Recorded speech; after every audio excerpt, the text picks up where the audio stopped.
Welcome to my kitchen, everyone. Well, we're kind of wrapping up our summer season of cooking, and our last and fun recipe for you is full of summer treats, the tomatoes, cucumber, and what we're going to make out of all of these wonderful things is poke bowls. And you wonder, what is a poke bowl? Well, it's a Hawaiian dish, and it has deep cultural roots actually in Japanese cuisine.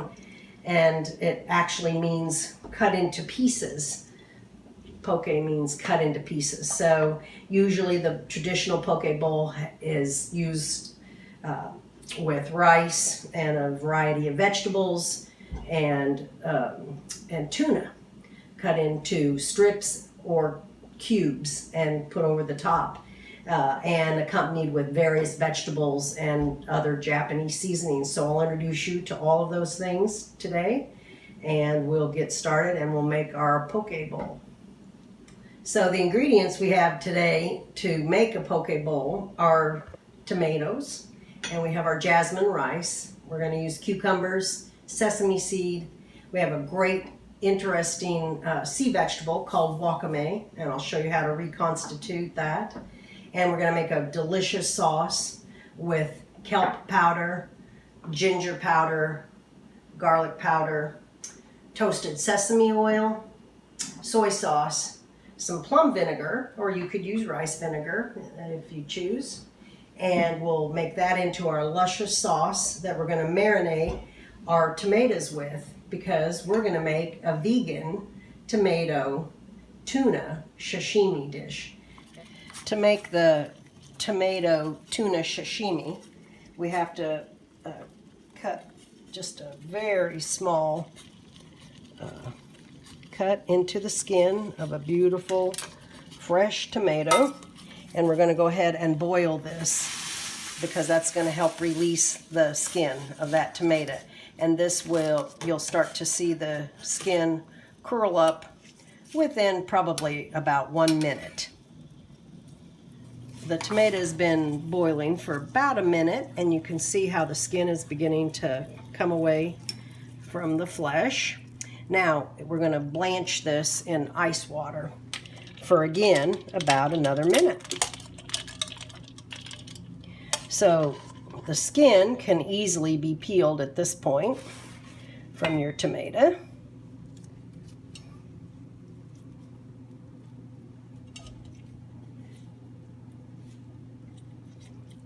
How easy that is. And that's the process you use too if you're canning tomatoes or cooking with them and you don't want the skin. I'm going to go ahead and cut the core right out of this tomato.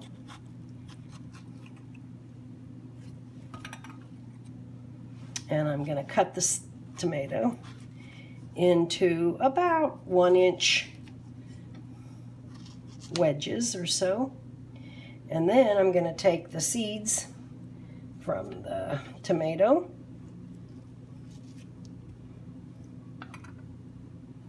and we've got these beautiful pieces of tomato that we're going to put in a great marinade that's going to become our sashimi, our tomato tuna sashimi. Just the top layer of the skin is all you need for this dish. And all of this pulp you're bringing out, you could even use that for juice making or sauce making, something other than the dish we're making tonight. We'll save that. So now we have our pieces of tomato ready to put a marinade on, and let's make our marinade.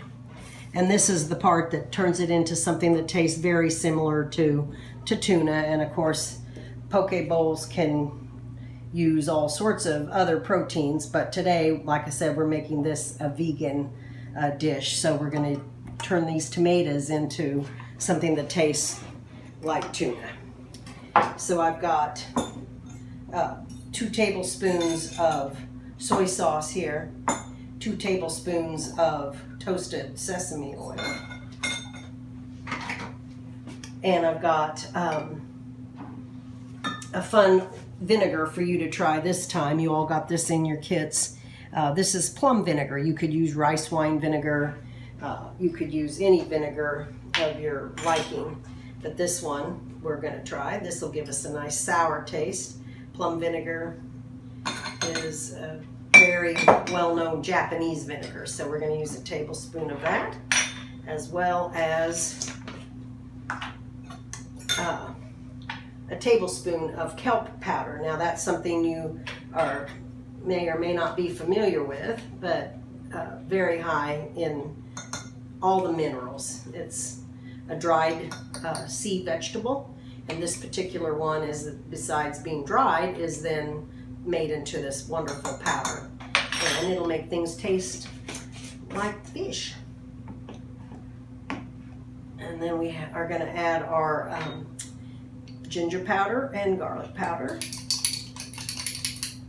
And we're going to mix all of those things up to make our marinade. The fun part about this, since this is a vegan dish, once we put this marinade all over the top of these tomatoes, because we've only soaked tomatoes in it, so to speak, if you were putting a marinade over a raw fish item or chicken, or you would not be able to reuse this sauce. But we're going to be able to reuse this sauce because these are tomatoes, and this will later be put over the top of our poke bowl. So here is our beginnings of our tuna sashimi made from tomato, and here are some that I've made an hour ago or so.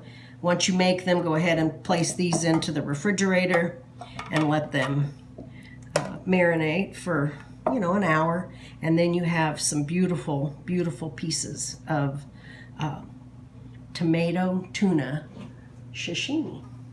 While your tomatoes are marinating for an hour, we'll go ahead and prepare all the rest of the toppings for our poke bowl. And we learned how to cook perfect rice.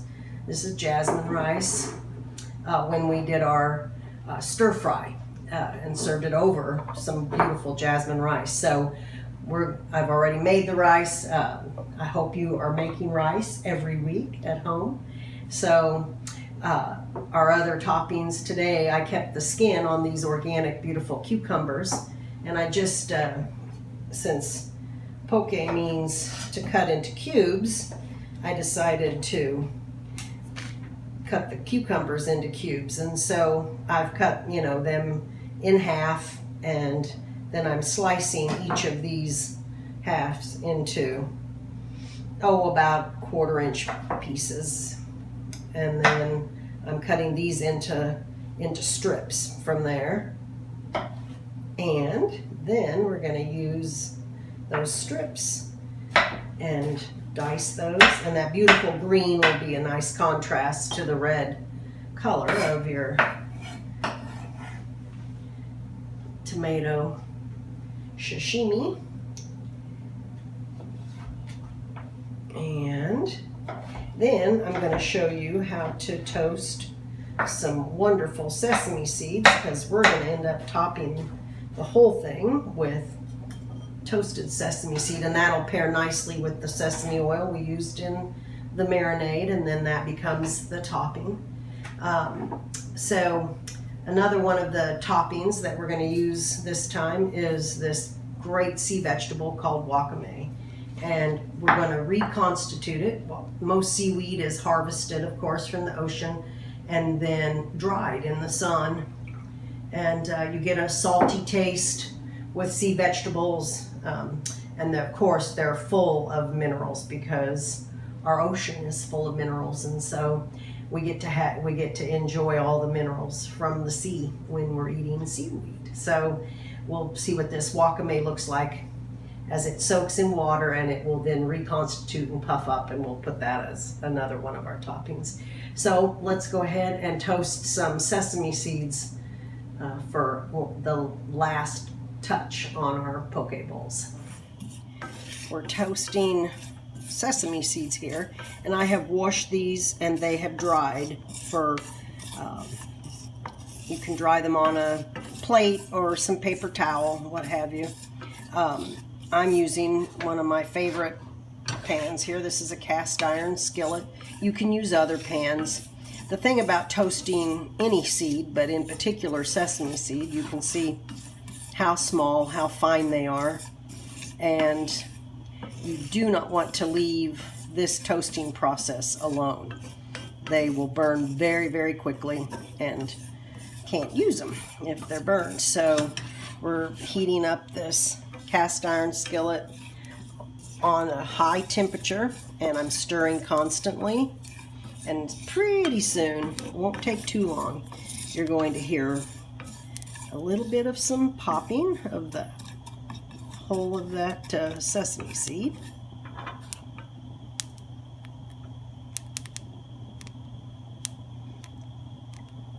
And you're getting them jumping now, and you're going to get sesame seeds on your floor and onto your stovetop, and that's okay. That's part of the process.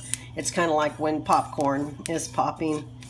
It obviously pops clear to the lid of your pan.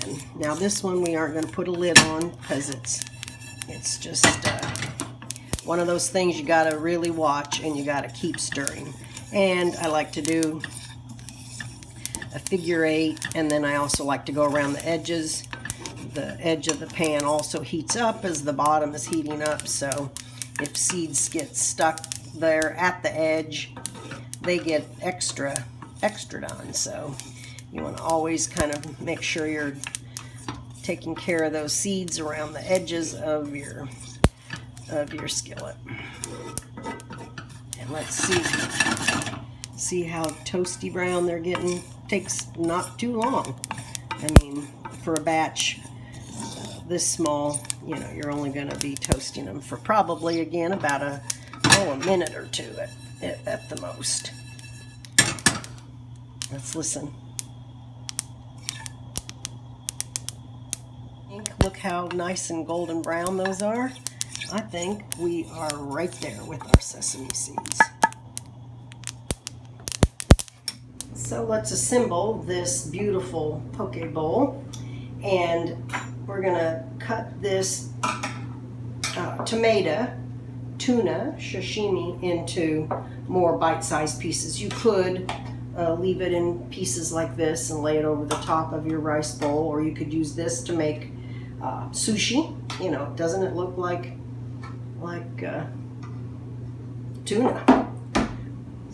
I'm going to cut this into bite-sized pieces, just cubes.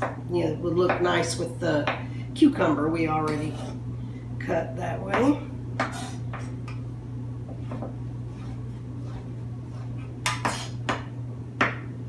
Let's see how this looks.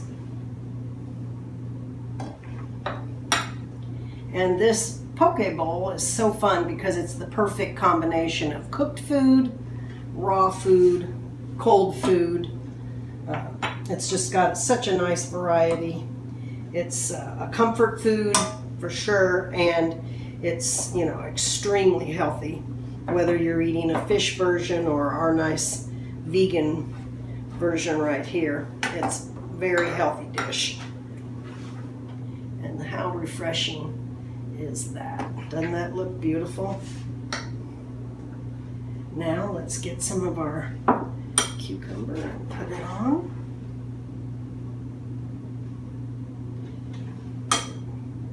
Remember, you can try so many different types of toppings on a poke bowl.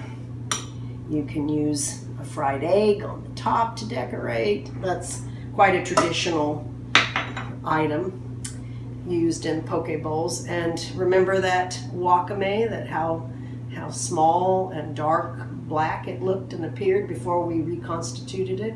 So we're going to put our sea vegetable right on there. This is wakame. You could use others. There's nori that you could use, but that's really, really beautiful. And then we've got finally our final touches of some beautiful toasted sesame seed. And let's use some of that great marinade with our toasted sesame oil and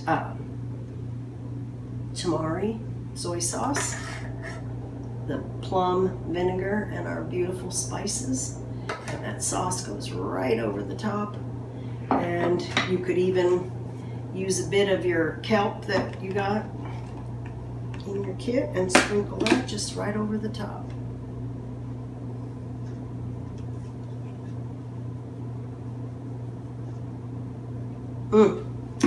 Well, refreshing, great, easy dish for the summer. I hope you enjoy it, and I sure have had fun cooking with you this summer. And let's get back together in the fall. How about that? Okay? Take good care of yourselves. Stay safe.